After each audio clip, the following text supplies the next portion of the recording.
masih ingat yel-yel yang tadi ya? Masih. Oke. Yuk kita mulai biar tambah semangat.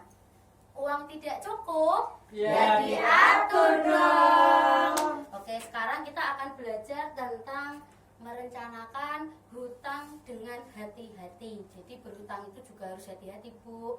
Oke, sebelum kita bahas lebih jauh, kita akan menonton video dulu. Nanti disimak baik-baik. Nanti habis ini kita bahas, saya tanyakan ya, Bu. Yeay.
Oke, sudah paham ya, Bu ya? Iya. Oke, jadi nggak perlu diulangi nih.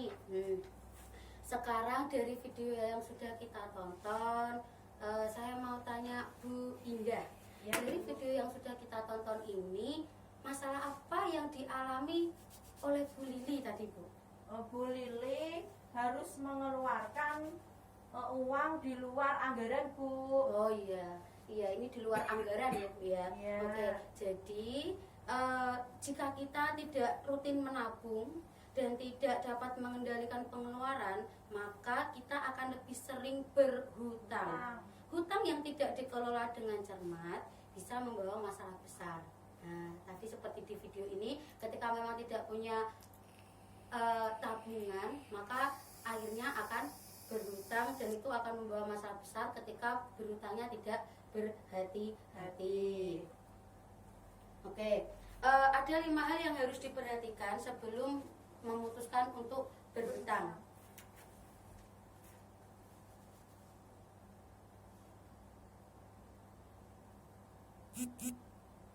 Nah, ini Bu, ada 5 hal yang harus diperhatikan sebelum kita berhutang. Pertama, untuk apakah kita meminjam? Nah, harus tahu dulu, Bu, untuk apakah kita meminjam? Sebaiknya hanya untuk memenuhi kebutuhan, bukan keinginan atau untuk kegiatan produktif.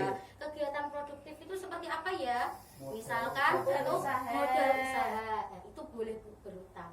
Kemudian apakah ada cara lain yang bisa dilakukan sebelum berhutang? Jika ada, gunakan tabungan atau aset terlebih dahulu. Oke, aset itu yang seperti apa? Cincin, Bu. Ya, cincin boleh, hewan ternak boleh ya. Motor. Oh ya, motor. Jadi sebelum berhutang bisa pakai asetnya dulu, dijual dulu atau digadekan mungkin ya, gitu. Yeah. Kemudian berapa besar kita perlu meminjam? Sesuaikan jumlah pinjaman dengan kemampuan kita untuk membayarnya. Hitunglah berdasarkan jumlah pendapatan kita.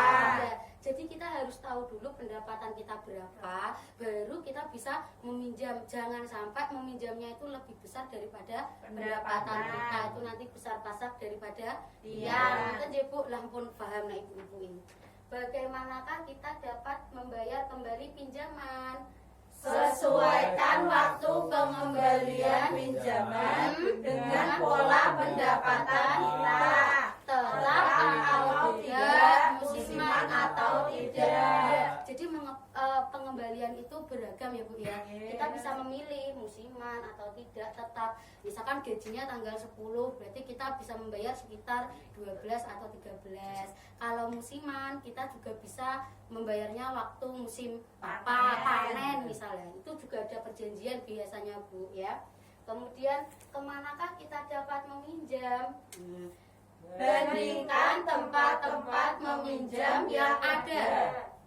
Terus carilah tempat meminjam dengan total pengembalian yang paling murah. Itu pasti yang harus diteni ya Bu ya. Pokoknya ketika mau meminjam dimanapun, usahakan carilah tempat meminjam yang paling kecil gitu. Ketika bunganya, nggih betul Bu. Kalau di saudara biasanya kan nggak ada bunganya karena dulure sendiri. Tapi kalau pas ada Bu. Oh iya, ya nanti ditambahi 1 kilo beras apa niku ya Bu ya. Nah kalau ini misalkan di bank atau di apa, dan nanti pilihlah di mana koperasi atau bank yang bunganya paling kecil. Nah ini pun juga ada di buku, di brosur Pintar Mengatur Penggunaan Uang Keluarga halaman 10 Bu. Sama seperti ini yang ibu-ibu pegang. Oke, sekarang kita punya cerita Bu ini. Bu Lili tuh punya cerita lagi Bu. Nah, lembar menghitung mahal murahnya hutang. Oke, minta tolong dibacakan Mbak Fuah ya. Ya. Ayo. Suatu hari anak Ibu Lili yang bernama Agus sakit demam berdarah. Ibu Lili membutuhkan uang 500 untuk membayar tambahan obat dan biaya transportasi. Pak Rusli baru saja mulai mengerjakan borongan pembangunan rumah selama 4 bulan. Sementara Ibu Lili baru mulai mengumpulkan uang karena musim panen sudah tiba. Dengan demikian, Ibu Lili terpaksa harus segera mencari pinjaman. Oke, Niki, sampun ya Bu ya. Sudah. Oke, Bu Fuah, dari yang kita baca ini bersama-sama, apakah Ibu Lili boleh mengambil pinjaman dari kasus ini Bu? Boleh. Kenapa kok boleh Bu? Karena ada kebutuhan di luar anggaran yang harus dibayar. Oke, ya betul Bu Fuah, karena ini adalah suatu kebutuhan, jadi memang diperbolehkan untuk meminjam. Oke Bu, selanjutnya untuk paragraf selanjutnya dibacakan oleh Bu Didi.